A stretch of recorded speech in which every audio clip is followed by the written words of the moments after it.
You guys done with the first section? Yes. Jacob, question? So it's only 1 through 16. We're gonna do 1 through 24, but yeah, we're gonna do section by section. Jacob, what'd you get for number 3? I got a to the second power times b to the third. Great. A to the second times b to the third. Number 4, does anybody feel confident about what they got for that one? Jackson? I got x to the third power Uh-huh. and y to the second. Great. How about 5, Delaney? I got 3 to the third power and s to the third power. So because they had these in parentheses, we can keep it in parentheses and write the whole thing to the third power. You wouldn't be wrong with how you wrote that, though. I would accept that as well. Question? Yeah, is it okay if I just put 9? Or do you want me to put the... Don't solve them yet. Okay. Don't solve them yet. And then the last one in the section. Maybe c times b to the second power times d to the second power. So there was 1 C, 2 D's, and how many G's? 2 as well. Nice job. Okay? All right, moving on to the next section, 7 through 12. These were solving. Okay? New section. So number 7, 4 squared. It means 4 times 4, which is 16. I'm going to give you a couple minutes to solve these. There's a few of these with negatives, so be careful.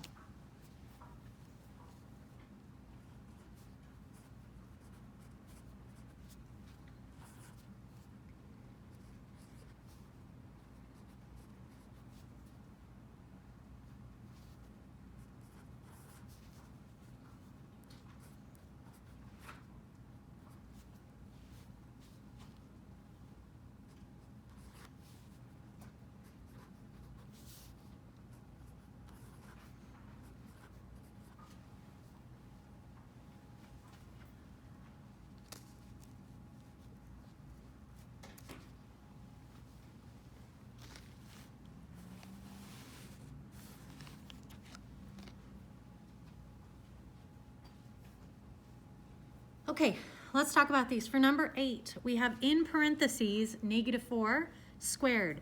So this means -4 times -4. It means 2 of the entire set of parentheses. So a negative times a negative is a, and 4 times 4? 16. So even though for number 7 and number 8, the problem looked different, the answer was the same. Do you guys understand that? We see why? How about for number 9? There's no parentheses this time. Only the 2 power is attached to the 4. So we have a -4 times 4.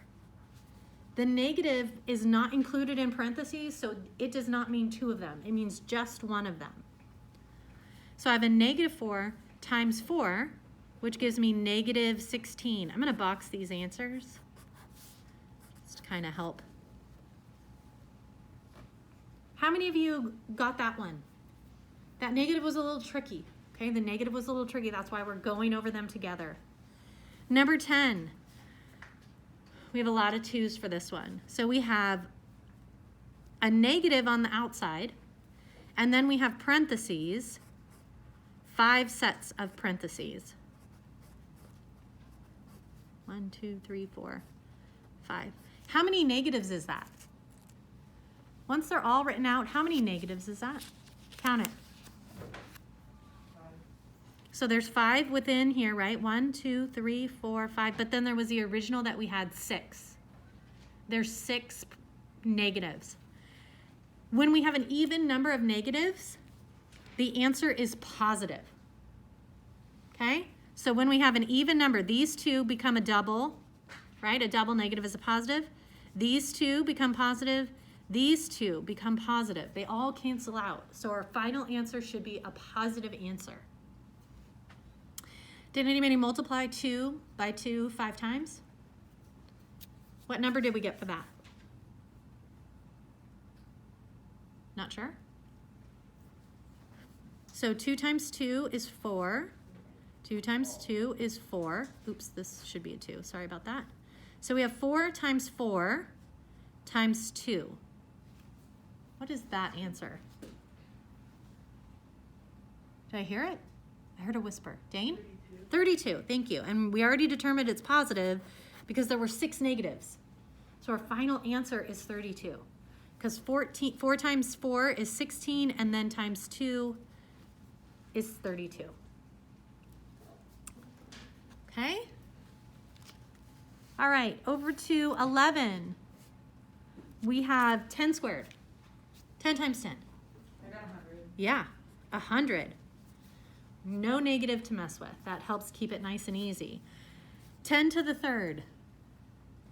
So now that is 10 times 10 times 10. Grace, what'd you get? 1,000 is correct.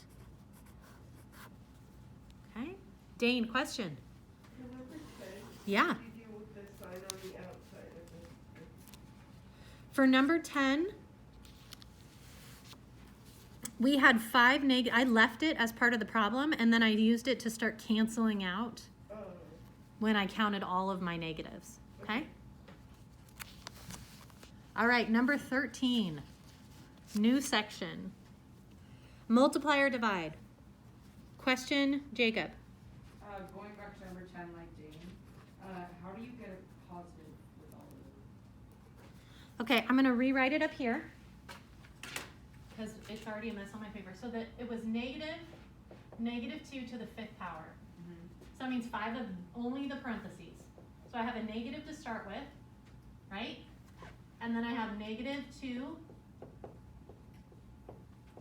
5 times 1, 2, 3, 4, 5.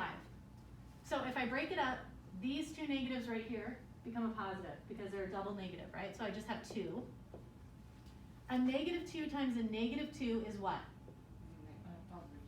Positive 4. And then I have a negative 2 times a negative 2, what's that? 4. So I have no more negatives, they've all canceled out. So I have 2 times 4 times 4, so 2 times 16, which is 32. Is that helpful? Yeah. Thank you. All right. I love multiplying and dividing by tens, hundredths, because they're easy, right? If there's 2 decimals, 2 zeros, and we're multiplying, that means the decimal in the problem moves the same number of zeros.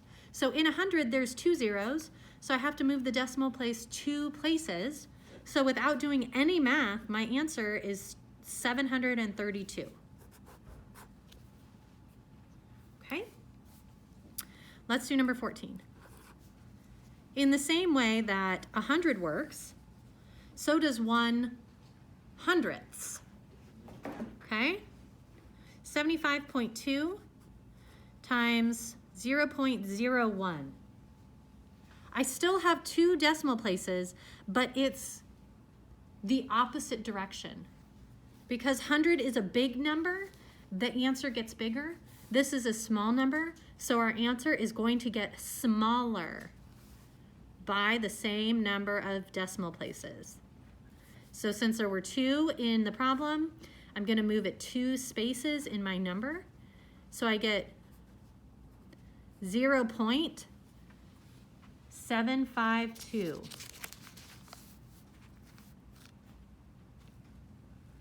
Okay?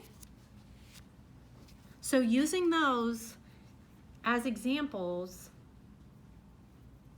can you try and solve the remainder in this section?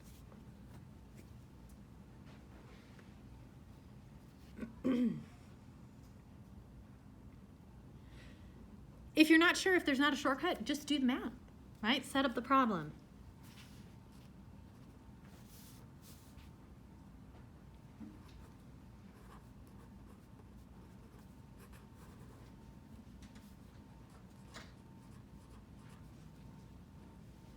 Do some long division. 5th grade math.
How do we do on this section?